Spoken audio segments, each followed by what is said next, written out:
কষ্ট ক্লেশ যদি দূর না হয়ে বিপরীতে স্ত্রীর খারাপ দুর্ব্যবহারে স্বামী যদি আরও কষ্ট পায়, সারাদিন পরিশ্রম করে রাত্রিবেলায়ও কষ্ট পায়, তখন তো সেই স্ত্রী থেকে মন উঠে যায়, দ্বিতীয় বিবাহের দিকে অগ্রসর হয়। বাংলাদেশে মাসনা বা দ্বিতীয় বিবাহের একটা উৎসব চলতেছে। চতুর্দিকে এই দ্বিতীয় বিয়ে নিয়ে শুধু আলোচনা সমালোচনা ঝড় উঠতেছে। ইতিমধ্যে আমাদের রফিকুল ইসলাম মাদানী সাহেবও দ্বিতীয় বিবাহ করেছেন।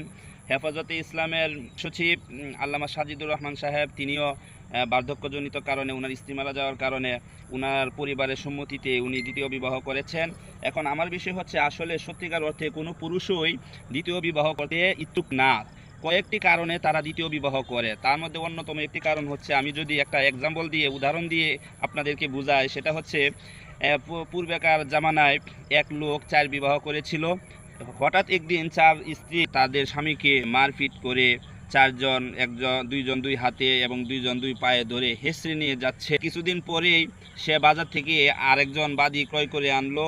আগের দিনে তো বাদী মানে স্ত্রী ছিল। তখন বন্ধু বলতেছে যে, আপনাকে দেখলাম, আপনার 4 স্ত্রী আছে, তারা আপনার সাথে দুর্ব্যবহার করতেছে, 2 জন 2 হাতে এবং 2 জন 2 পায়ে ধরে আপনাকে টেনে হেঁচড়ে নিয়ে যাচ্ছে।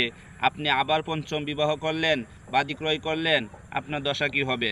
তুমি কি লক্ষ্য করো নাই, আমার 4 স্ত্রী 2 জন 2 পায়ে, 2 জন 2 হাতে ধরে টেনে হেঁচড়ে নিয়ে যাচ্ছিল, আর সেদিকে আমার মাথাটা রাস্তার মধ্যে হেঁচড়ে যাচ্ছিল, যার কারণে আমার মাথা গাড়ে চামড়া উঠে যাচ্ছিল, আমার কষ্ট হচ্ছিল। একটা ক্রয় করলাম এই জন্য সে যেন আমার মাথায় ধরতে পারে। আসল কথা হচ্ছে, একজন পুরুষ সে এত পরিশ্রম করে, আর বাংলাদেশের যে পরিস্থিতি, অর্থনৈতিক যে অধঃপতন, এই হিসেবে তো আসলে কোনো পুরুষ ভরণ পোষণ, অন্ন বস্ত্র, বাসস্থানের ব্যবস্থা করা এটা কঠিন একটা বিষয়। কেউই তো আসলে এই অতিরিক্ত দায়িত্ব নিতে চায় না। কিন্তু নেয় কেন? এর পিছনে অন্যতম কারণ হচ্ছে, আমাদের দেশের নারীরা নিজের স্বামীকে যেভাবে খেদমত করা প্রয়োজন, যেভাবে তাদেরকে ভালোবাসা দেওয়ার প্রয়োজন, সেভাবে কিন্তু তারা যথেষ্ট পরিমাণ খেদমত, ভালোবাসা তারা দিতে পারে না। যার কারণে প্রতিটা স্বামী বিরক্ত হয়ে এবং প্রশান্তি খুঁজে না পেয়ে, নিজের হালাল এক স্ত্রীতে প্রশান্তি, মনের শান্তি খুঁজে না পেয়ে সে কিন্তু দ্বিতীয় বিবাহের দিকে অগ্রসর হয়। কারণ কোরআনে আছে, আল্লাহ তাআলা বলছেন, প্রতিটা স্বামী সারাদিন পরিশ্রম করে কষ্টক্লান্তি শেষে নিজের স্ত্রীর কাছে গিয়ে সে শান্তি অনুভব করবে, সে তার সারাদিনের কষ্ট ক্লেশ দূর করবে স্ত্রীর কাছে গিয়ে।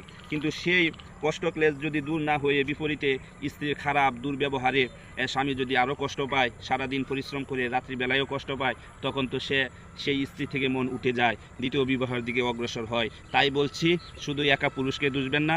আপনারা যারা নারী সমাজ আছেন, আপনারাও নিজের স্বামীর খেদমত করেন, তাদেরকে মানসিক প্রশান্তি দেওয়ার চেষ্টা করেন, তাদের মন মানসিকতা বোঝার চেষ্টা করেন, তারা কি চায়, আপনার কাছে কী রকম তারা ভালোবাসা পেতে চায় সেটা বোঝার চেষ্টা করেন, সে অনুযায়ী স্বামীর খেদমত করেন, তাদেরকে ভালোবাসা দেন। ইনশাআল্লাহ আপনার ভালোবাসা পেয়ে সে কৃতজ্ঞ থাকবে। পুরুষরা অতি কৃতজ্ঞ, তারা আপনাকে মনে প্রাণে ভালোবাসবে। দ্বিতীয় স্ত্রীর দিকে, দ্বিতীয় বিয়ের দিকে তারা অগ্রসর হবে না, এটা আমার আশা।